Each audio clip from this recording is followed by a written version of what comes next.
everyone. Hello, everyone. Welcome. We're getting everyone in and settled. Hopefully you can see the agenda on screen, and we'll get started in just a minute.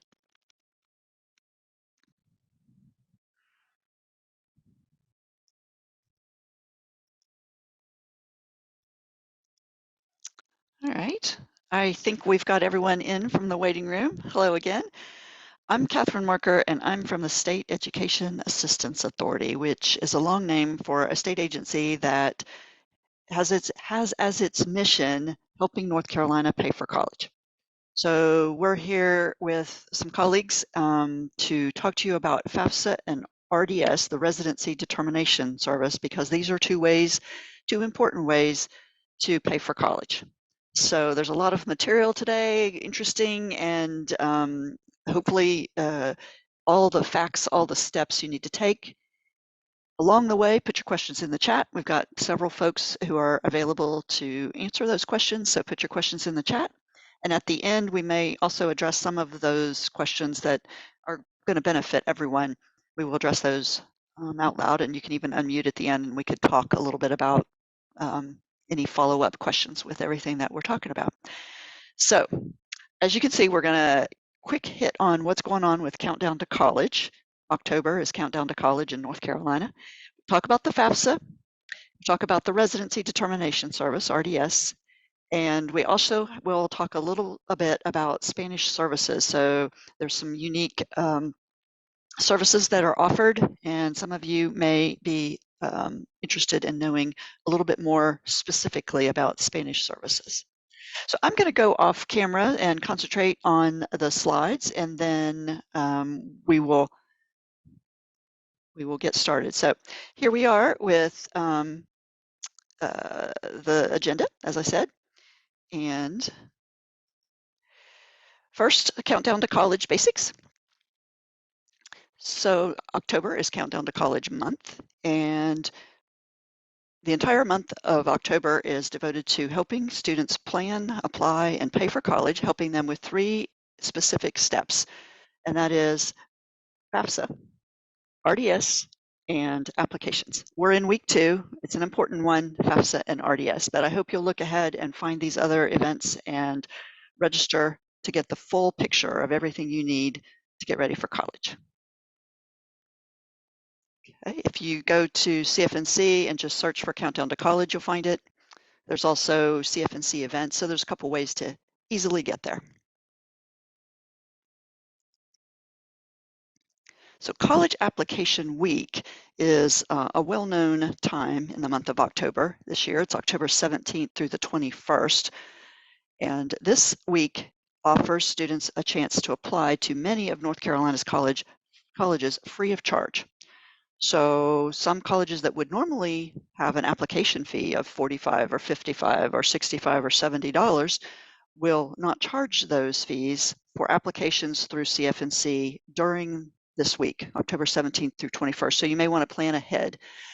Before I show you which universities, which colleges are waiving their fees, I wanted to say that none of North Carolina's community colleges ever charge fees. So year-round, the North Carolina community colleges do not charge an application fee. Also, there you can see there that there are other waivers that many colleges and universities would accept. So that is year-round too, those waivers. So we are now able to show you the universities that are waiving their fees. So these are the North Carolina schools waiving application fees if you apply through cfnc.org, October 17th through the 21st. So there's a quick link below if you want this particular list for yourself, cfnc.org/C2C. But take a glance through here, all 58 North Carolina community colleges and these public and private institutions. So these schools will not charge you an application fee if you apply during that week through CFNC. All right, we're ready to talk a little bit about the FAFSA, and for that, I'm going to introduce my colleague, Kathy Hastings McDonald, who is an expert on FAFSA completion and knows a lot about these steps that you need to take. So I will mute myself and let Kathy take it away. Thanks, Catherine, and thanks to all of you who are joining us today. I'm thrilled to have you here. You are the smart ones because you clearly know that it's important to complete the FAFSA in order to access all kinds of financial aid in order to support you going to college. So I get to talk about money tonight, which I love talking about money because it's part of what helps us make our dreams come true. Now, for those of you who might not be familiar with what the FAFSA is, it does sound sort of confusing when we use those acronyms. FAFSA stands for the Free Application for Federal Student Aid. That's an application that students can access through the website studentaid.gov. As you'll see, you click on the Apply for Aid tab, and that's how you get to the actual form. FAFSA is one of the most important ways to make college more affordable for your future. So again, I'm glad that you're here. I'm glad you know that this is important in investing in. One of the things I want to make sure you know about is there's lots of free resources and support on the CFNC website.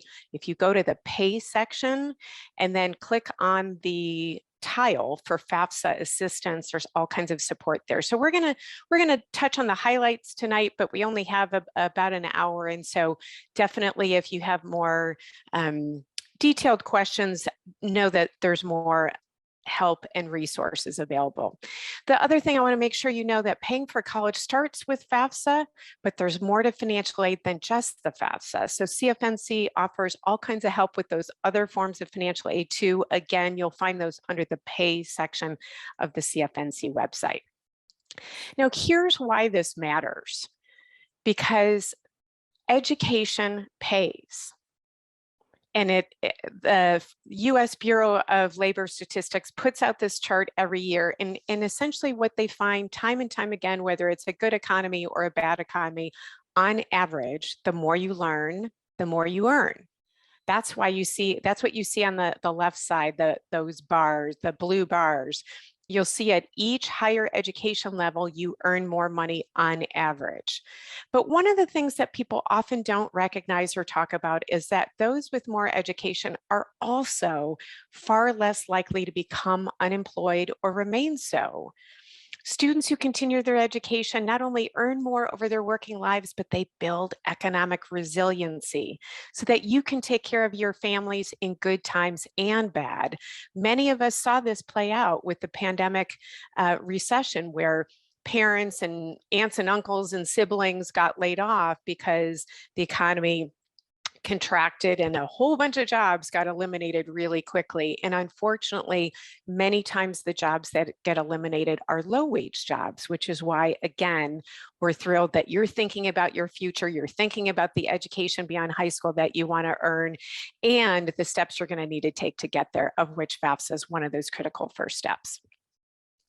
Now, when people think about the three main ways to pay for college, there's typically three buckets. The first is family funds. So that can include things like savings, gifts, work, whether it's you working to help pay for your own college or whether your parents are working, or a sibling or another family member, or payment plans. The second main bucket, which is really what we're going to talk about today, is financial aid. And so that can come from a variety of sources at the federal, state, and college-based level. And the third area of funding for college is what I call gap funding. That means your family funds and your financial aid take you either all the way there or hopefully most of the way there, but you might have a little bit of a gap. And if you do, that's where you can turn to things like applying for scholarships, or if your parents or you have employer tuition assistance programs, that's another example of places you can look to kind of fill the gap. Now, one of the important starting points is to understand how much does it cost to go to the college that you want to go to. So the U.S. Department of Education has a center on their website where you can go. You'll see the URL on the screen that will take you to a link to all of the net price calculators that every single college and university across the state has. So when you go to that website, you put in the college that you're interested in. So let's say you want to go to UNC Wilmington, you put that in and it will take you to the net price calculator page on their website. So you can begin to understand how much does it cost to go there. It's a great way to get a feel from the beginning. So as you're applying for aid and you're seeing where your funds are, you can begin to see what you need to pull together and where you're going to get that from. Now, one of the things that's kind of confusing for a lot of people is they may hear the term financial aid, might not be familiar to them. They may be kind of curious, and they might think it doesn't apply to them. But the reality is that 4 out of 5 college students rely on some combination of federal, state, and college-based aid. So using financial aid is the way that the majority of students go to college. It's not unusual to apply for and use financial aid. That's the norm. The vast majority of students do that. So again, that's why it's important that you're here tonight. You know that FAFSA is an important first step, and that's one of the best ways to unlock access to a lot of that aid. Now, the great thing is one application, the FAFSA, unlocks access to 3 levels of aid. First is the federal level, which is where you'll see things like Pell Grants. That's free money that doesn't need to be paid back. They have work study, which is where you can perhaps get a job on campus and you can earn some of the money to pay for your college, or loans. And again, that's money you do need to pay back. So that's the type of aid you want to take, only what you need and not more than that.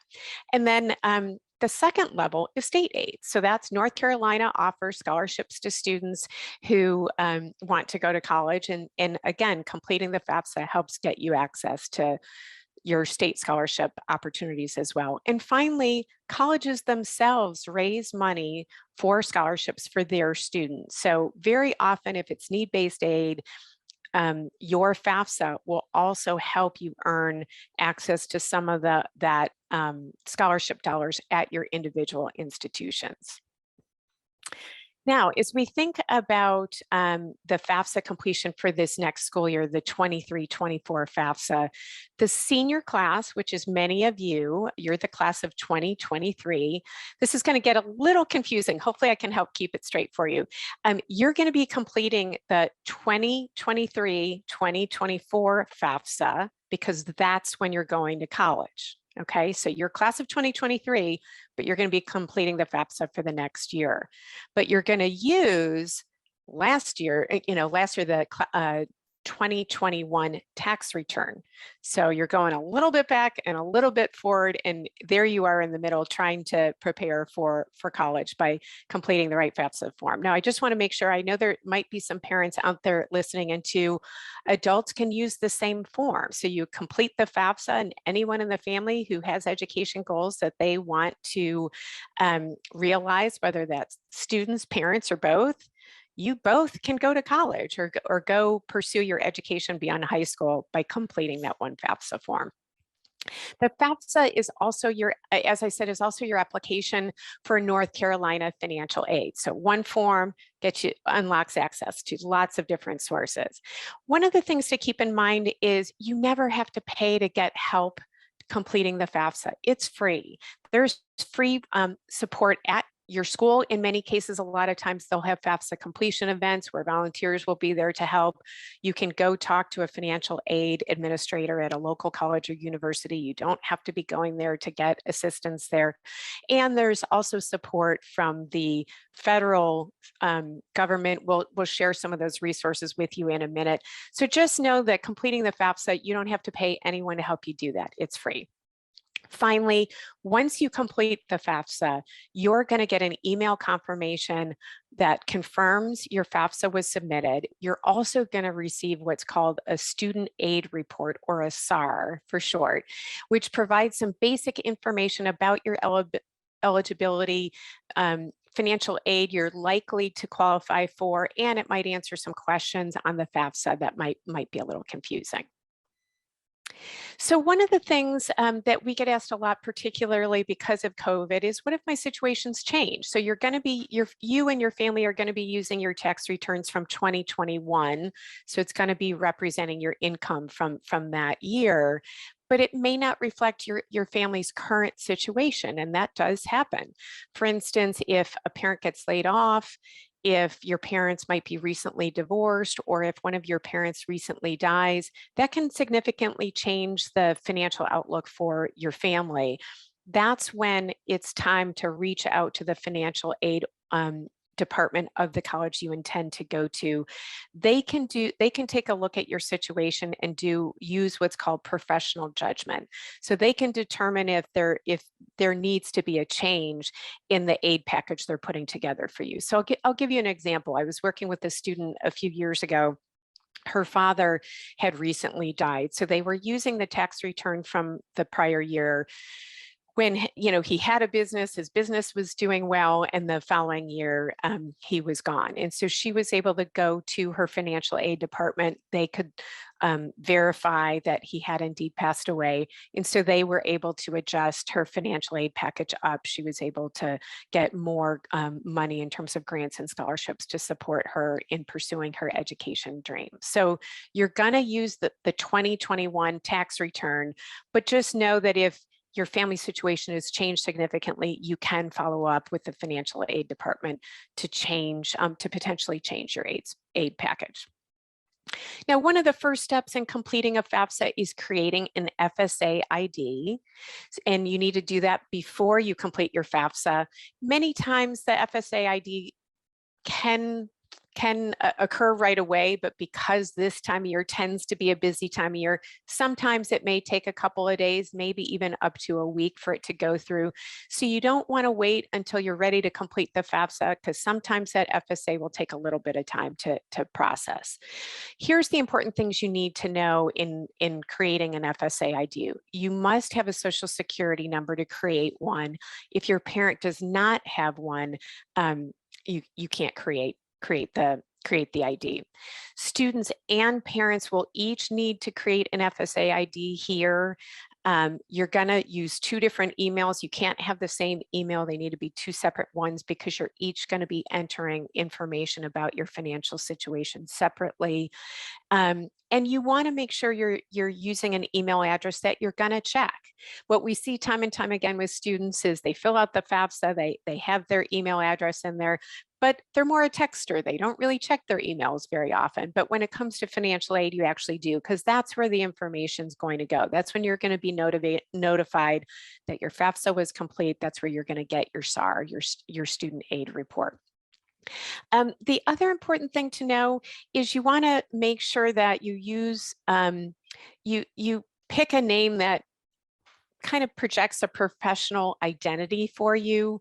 That's because this is an email address you're going to be sharing with the financial aid department. So you don't want to use any kind of email that might be embarrassing to share with professionals like that. So if you don't already have an email that maybe has part of your name in it, Gmail and Yahoo emails you can set up super easily, no cost to those. You can, it gives you the opportunity to put your best foot forward. And finally, your FSA ID becomes your legal digital signature. So you want to keep track of that information. You're going to be filing a FAFSA each year you attend college. So it's important that you retain the ID and your login information so that when you need to do it the following year, you're able to. Okay, so we talked a little bit that for students with parents without a Social Security number, there's some unique challenges there. So part of what you should know is if you as a student are eligible for aid, the status of your parents does not matter. If your parents do not have a Social Security number, they should enter all zeros in the form. And you may get an error message, but just click continue to anyway to proceed with the request. The one thing you need to know, we're going to talk a little bit about the data retrieval tool in a minute, but you won't be able to use that if your parents are undocumented. We'll talk more about that in a minute. So you're going to have to enter all of the information that it requires manually. Now, I know in other instances, sometimes you can use your ITIN number, but for the purposes of the FAFSA, you should not use that number. The important thing to know is you're going to need to print out the signature page of the parent that shows their signature, and then you're actually going to have to mail that into the appropriate FAFSA address. And that's how you're going to submit, submit your FAFSA online, but you're going to have to send the signature page. So there's just an extra step there, and it will mean that the processing of the FAFSA will take a little bit longer, but it can still go through. Okay, so as we think about completing the FAFSA itself, there's a few areas that can sometimes be a little confusing for folks. One of them is determining whether you're a dependent or an independent student. Most of you will be considered dependent students, which means you are currently dependent on your parents, but some of you may be living on your own. You may be living with different family members or that sort of thing. And so the FAFSA will walk you through questions to determine by the federal government's definition of dependent or independent, whether you qualify as an independent. So even if you're living on your own, that does not automatically mean with regards to FAFSA that you're considered an independent student. So I just have some examples here on the screen. Questions like, are you married? Do you have children who receive more than half of their support from you? At any time since you turned age 13, were both of your parents deceased, or were you in foster care, or a dependent or ward of the court? Those are all examples of what might define you as an independent student for the purposes of financial aid through the FAFSA. Again, the FAFSA form will walk you through that. But if you want to see all the questions that ask about dependency, there's a URL on your screen that can help you go through. You can see all those questions in advance. Next up, the other thing that can get a little confusing, because since most of you will be considered dependents, you will need to include parent information on your form.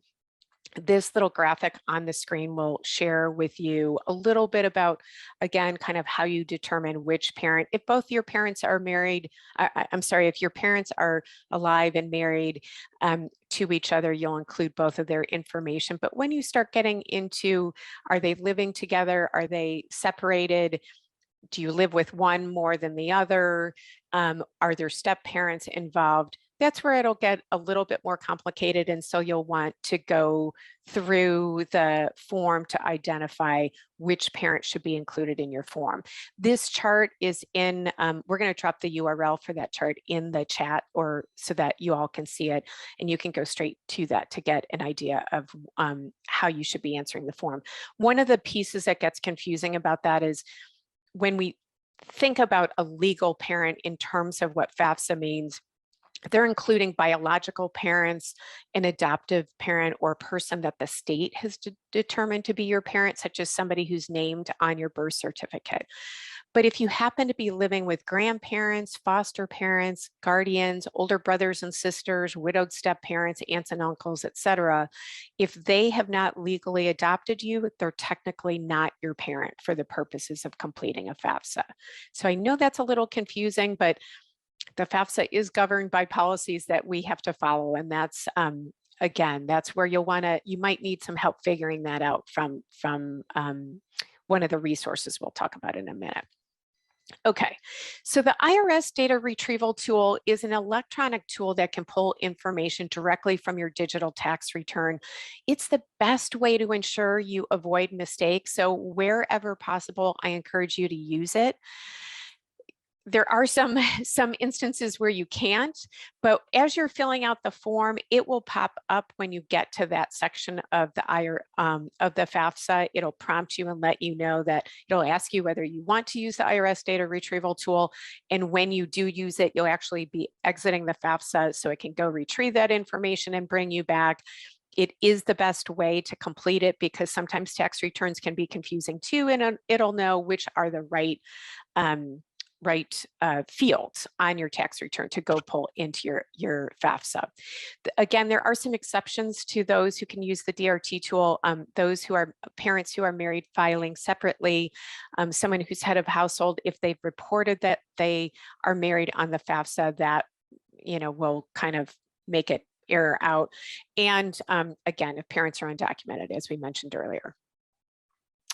Okay, so what I'm going to leave you with is, while the form may seem a little bit complicated, it is designed to walk you step by step through each of the questions that you need to fill out.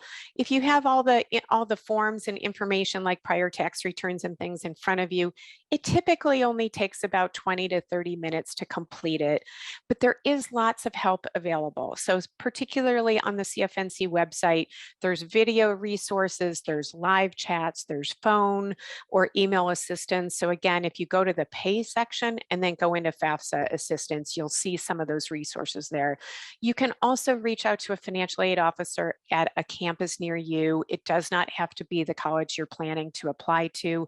And again, if you go on the CFNC website, in that pay section, FAFSA assistance, there's actually an area where you can click on for financial aid help near you. So it'll help you find those local colleges where you can go get help. Finally, we are excited that on November 10th, we haven't put it on the events page yet, but we are actually going to be having somebody walk step by step in a virtual session like this through the FAFSA. So save the date, November 10th. We will put it on the CFNC events web page, but just know that that's coming. So if you want to actually see somebody walk you through the form, we are going to be able to bring that to you. Finally, the last point I'll make is, I know this will take a little bit of time to fill out the form, but you gain access, in most cases, you gain access to financial aid at the federal, state, and college level. It's definitely worth the time investment because it can help you realize your education goals by helping you pay for college. So with that, I think I'm turning it back over to Catherine. Is that right? Just briefly, yes. Okay. Thank you so much. A lot of links, a lot of information. So keep it all in mind and put some questions in the chat if you have them, because we do have some folks here that could help you individually.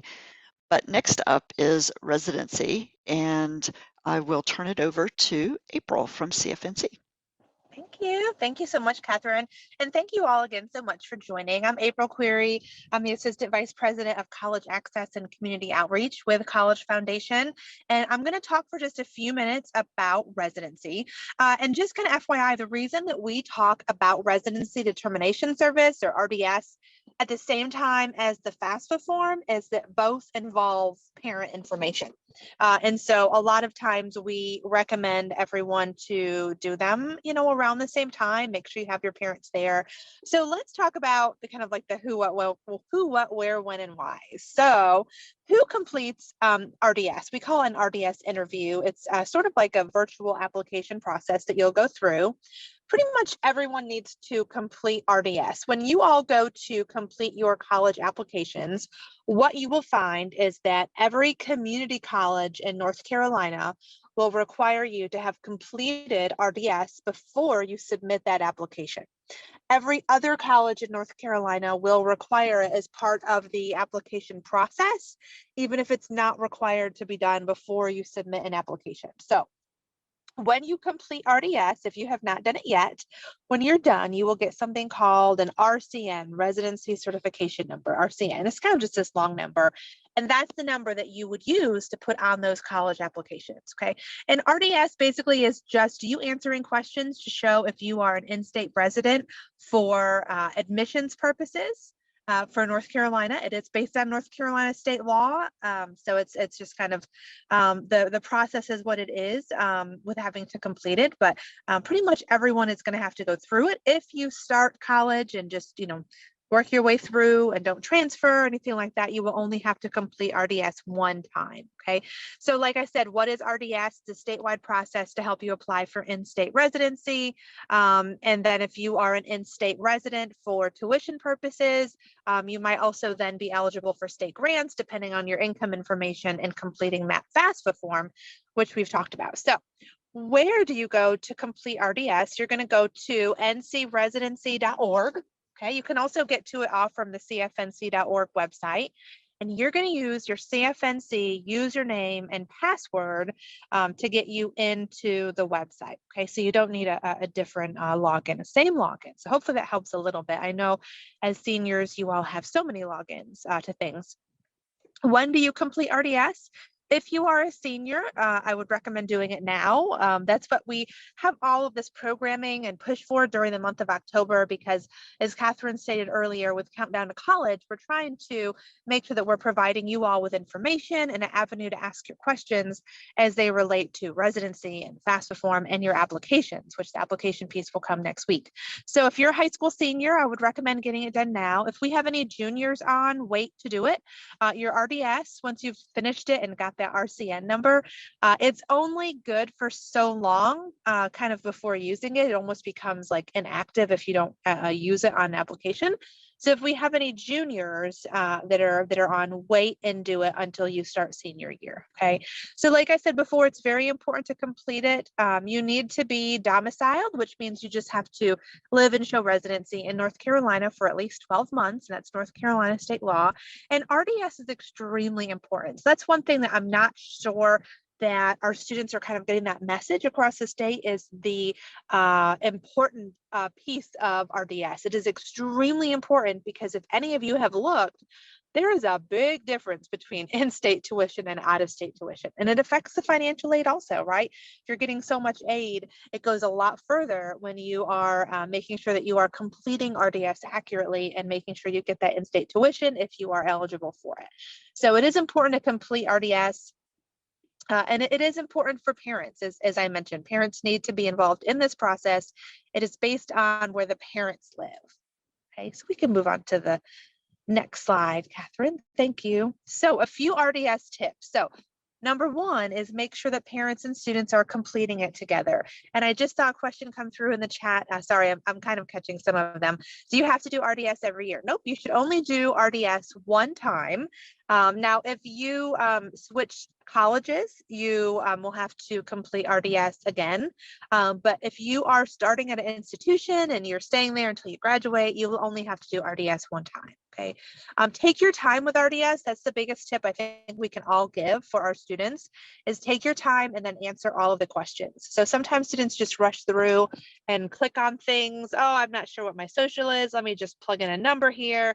Let me just skip parent information, skip. And then you get an out-of-state determination and you think, well, that's not right. I was born in North Carolina and I've lived here my whole life. I don't think that's right.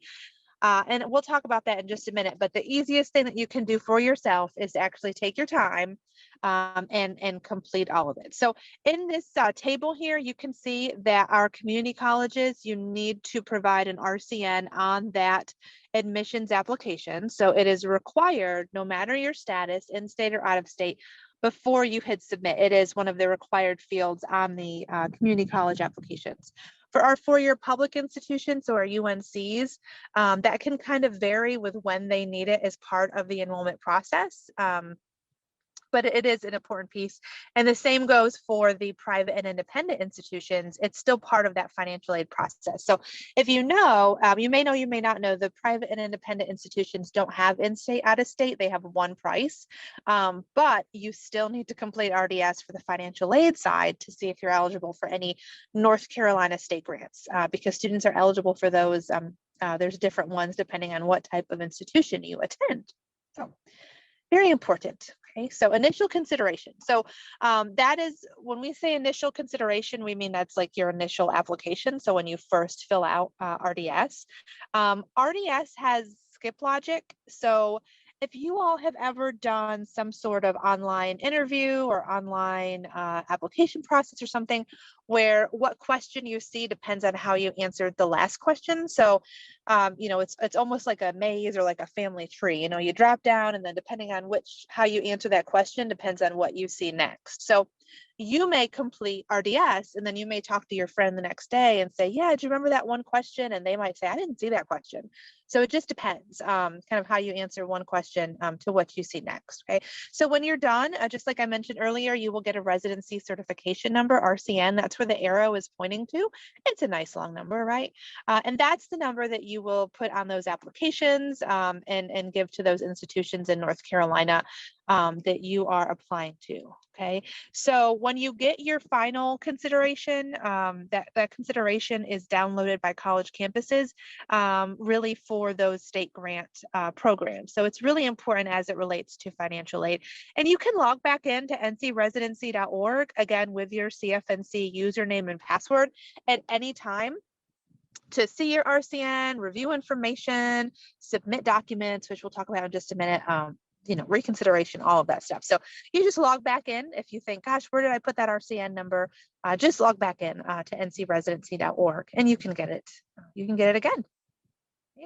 Okay, so FAFSA and RDS, how do they intersect? So this is really important. We don't have, it's almost impossible for us to have a full list that says these are the items that you will absolutely positively have to have in front of you when you complete RDS, simply because, like I said before, not everyone gets the same question. So we can't say definitely have these things in front of you, but here are some really basic things that you do need to have as you do your FAFSA and or as you complete residency. Okay, so there's some things on here about SSNs or ITIN, stuff like that, as well as tax information, vehicle information. It's just kind of having a vehicle and having it registered in North Carolina is another way to show that you are a North Carolina resident. So these are things, like I said, you really need to have parents involved with. And if you go to cfnc.org, we do have materials that have this on there as well. We'll drop that in the chat so that if you think, gosh, I'd like to print something like this off for a parent to look at, we'll put that in the chat so you can find that as well. Right. So here is a snapshot of your status page. So this is someone who has gone to ncresidency.org and has completed RDS. So they've done it. They hit submit, okay? And they have a few different things in front of them. So one, you can see the person's RCN, which their residency certification number. That's one thing that you can see here. And then right beneath it, you can see if you have provided any documents that were required. So not everyone, but sometimes you've got to show some sort of document. You've got to put some document in here. It's really simple to put documents in here. You can literally just take a picture of it with your phone and upload it with your phone. I mean, it's super easy. You'll get information on if you're considered a resident. Are you eligible for in-state tuition? Has your information been validated? Because it is validated on the back end. So this is where you can see information. If it says we have received your documents and it says no, you might want to click and kind of see what you need to put in. And yeah, like I said, you can just take a picture of it with your phone and upload it. It is really easy. And then up at the top, you can see where you can provide information on, edit your profile, request something, and then at the bottom you can look at the reconsideration and appeal. So that's what I'll talk about next. Just so you know, for notifications, if you have to submit documentation, or if you have started RDS but not finished it, we do send reminders for you. So if you have an application that has been started, you started RDS but you didn't finish it, 8 days after you start it, 15 days, and then 24 days after you start it, we'll send you a reminder to say, hey, don't forget to finish your RDS. You can opt in to receive the texts. You will receive those reminders via email unless you opt in for text. I highly encourage you guys to opt in for texts because everything is just so busy, right? There's so much to do senior year, and it's so helpful to get a text message to say, hey there, Billy, don't forget, you've got to finish your RDS, okay? And the same days for documentation. So if you've completed RDS, but you have some document you've got to send a picture of and upload, you'll get reminders for those the 8 days after you've finished RDS, 15 days, and then 24 days. You can log in anytime to submit that. And like I said, you can upload it. You can also fax or mail it if you want to. And keep in mind, if you start RDS, let's say you start it in school tomorrow, and then you don't finish it, but you save it, but you completely forget to come back in and you don't see those email reminders, nada, then at 25 days, you're going to have to basically start over again. Okay, so it doesn't save it forever. All right, so here are a few of the top issues. So you forget your login or password information.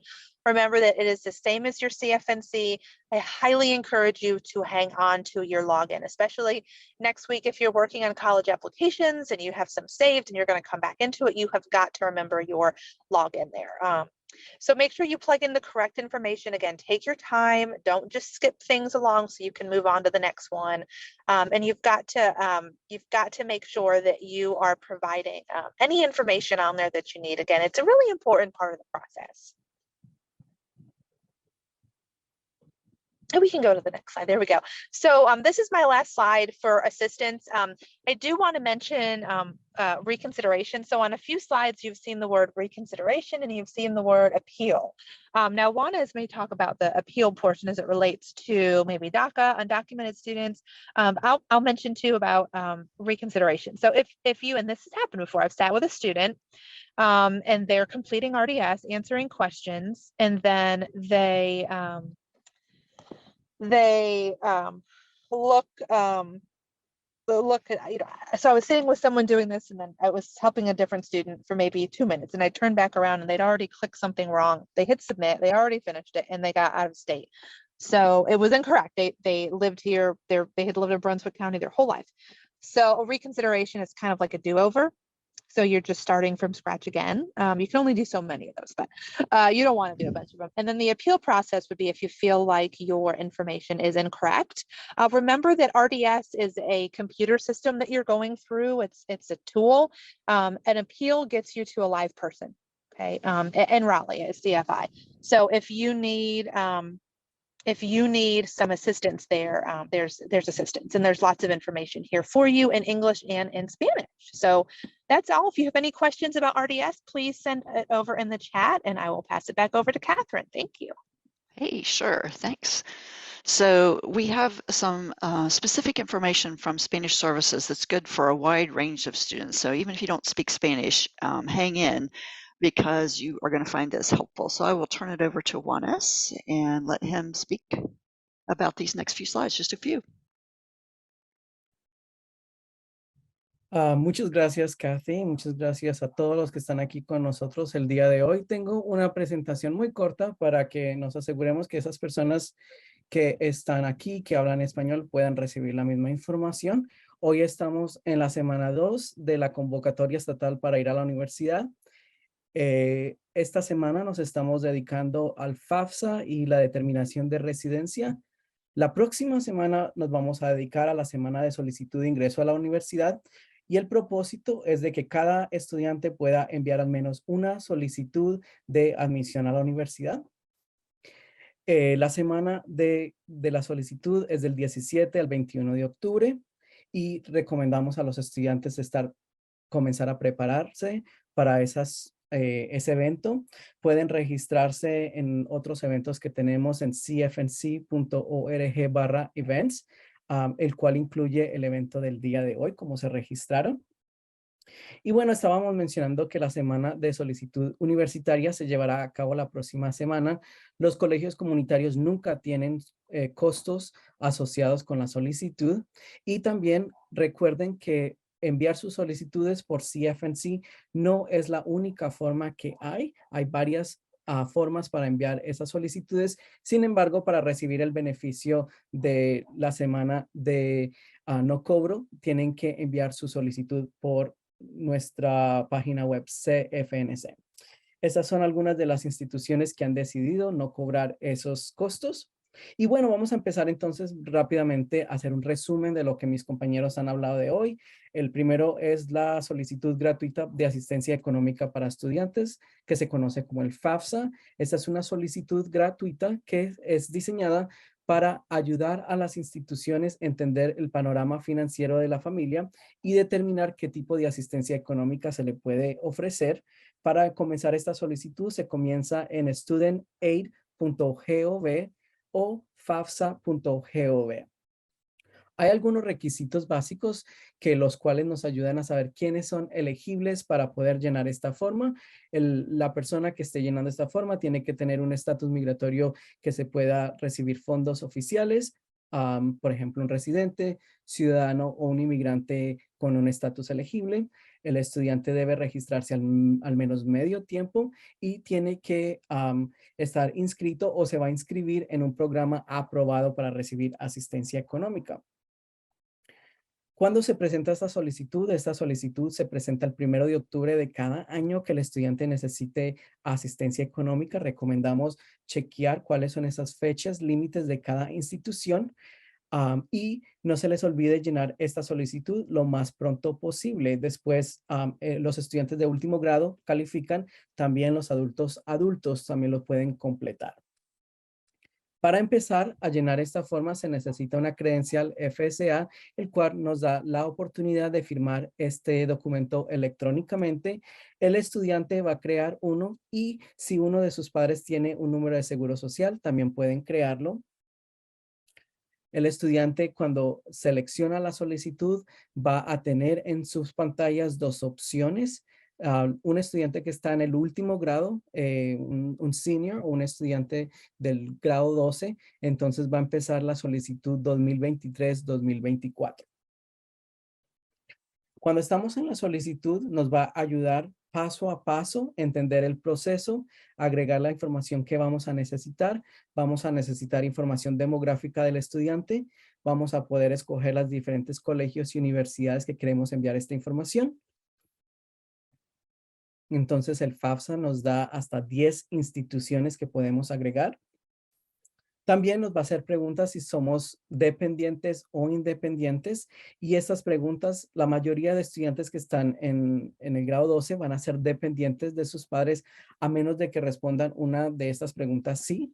Si responden una de estas preguntas sí, entonces el estudiante va a tener que agregar información, no va a tener que agregar información de sus padres. Si el estudiante es dependiente todavía de sus padres, el estudiante va a necesitar su información de los padres para poder completar el FAFSA. Existe la recuperación de datos, el cual puede agregar la información automáticamente para el estudiante.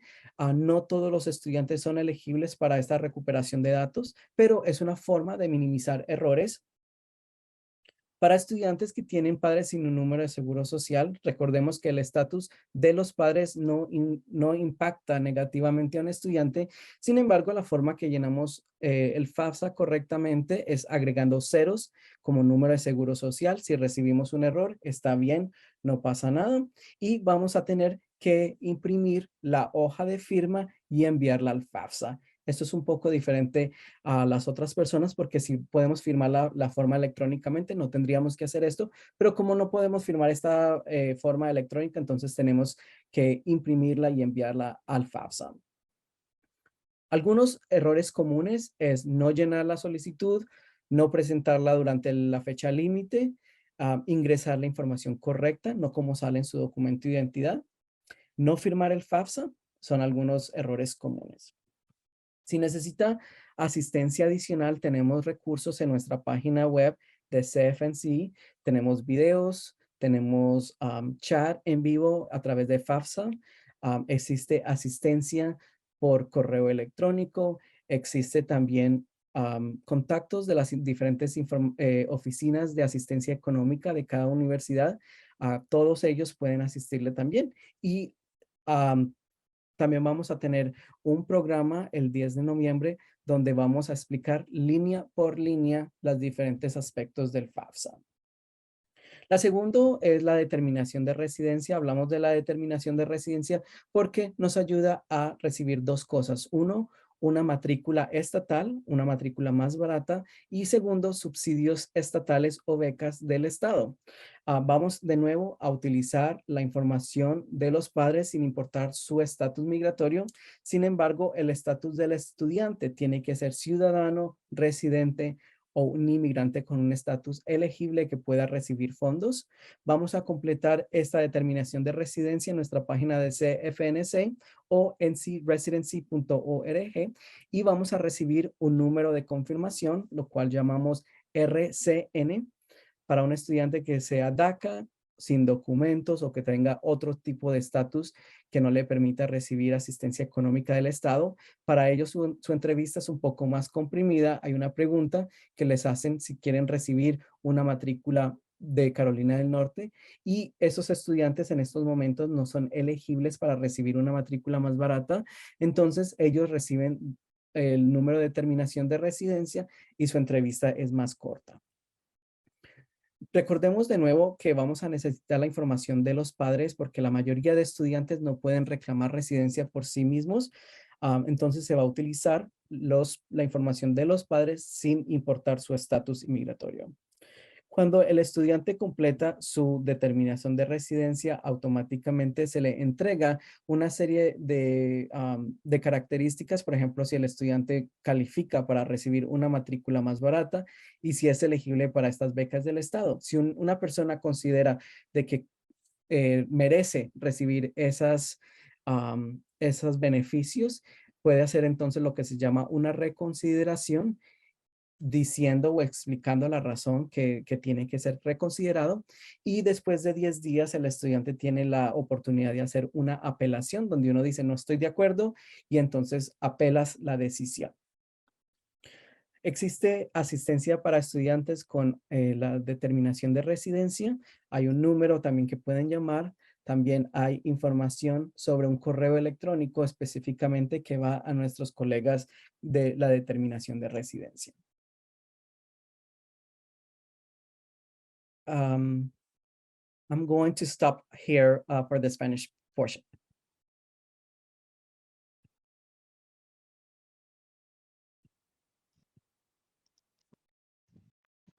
Hey, you can see some information about Spanish services more generally on screen. I'll flip through there and we'll end up at the Q&A, and I'll let April, do you have any questions that we want to address, or maybe the rest of you have seen that as well? Yeah, so we had a few questions come through the chat, and we've had some answers in there. So I encourage you all to take a look. For example, reminding you to go to cfnc.org/C2C for all of the countdown to college information, as well as a link that Juana has provided about which parent to report on the FAFSA in English and in Spanish. We had a great question come through asking if you live with both your parents and they're married to each other. Do you create, do both of them need FSA IDs? So would you need 3? And the answer is no, we just need 2. So the student needs an FSA ID as well as one of the parents. And then we also had some information about this program. It is being recorded, and within the next week, we will send you all a copy of the recording. We are repeating this program Thursday evening, except for the Spanish portion of it, but you all will get a copy of this recording. And then we had another question about continuous enrollment with RDS. So if you are a student who's interested in attending a 2-year institution and then transferring to a 4-year institution, you will need to complete RDS again, okay? And then the FAFSA form for attending overseas. So that depends on if you are flat out attending overseas or if you are doing work study. So you will definitely want to complete the FAFSA for schools in the country, and then if you're doing study abroad, that's a piece of the FAFSA form. The FAFSA, if you go to FAFSA.gov, also studentaid.gov. We'll put the website in the chat. It will give you a list of those institutions internationally that you need to complete the FAFSA for. And so those are the main questions we are seeing in the chat. We will just remind you that beyond repeating this Thursday night, except for the Spanish services portion, we do have 2 programs next week as part of College Application Week. So a few tips and questions. It'll be a bit of a shorter presentation, official presentation, with taking questions from students. So encourage you to start your applications, Monday when some of those institutions start to waive their fees, and then come with your questions, pop in. And then the last week is I applied, now what? So we will talk a little bit about, you've completed your FAFSA form, so what might happen next? So offer letters, verification, and so on. You completed RDS, maybe questions about what happens after RDS, so maybe about reconsideration, appeal, providing supporting documentation. And then I did my applications, maybe during college application week. What can I expect to happen after I have submitted those applications? So the different types of admissions decisions, being admitted, waitlisted, denied. We'll talk about CFNC's college redirection pool and a few of those things. So what we'd love to do now is, if you have questions, feel free to send them in the chat. And this is also a great time for you to unmute and ask your question verbally if you would like.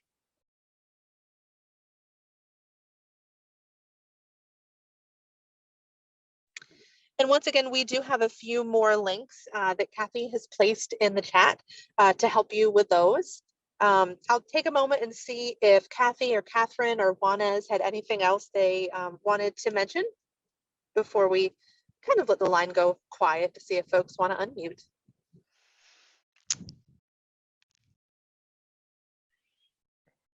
I think the most important thing is that you're here and you recognize that financial aid is an important piece of taking this next step. And again, there's lots of support and help available. You heard from Juanes, who shared that if your parents happen to be Spanish speakers, there's support available, and lots of resources on the CFNC website. So don't feel like you have to do it alone. Sounds great. Yeah, no, I second everything. Wonderful. So I think what we can do now is you guys can continue to send any questions you might have in the chat, and then we will kind of pause and have a nice awkward silence here while we wait to see if anyone wants to unmute and ask questions that way. So thank you all again for joining as well. We appreciate your time.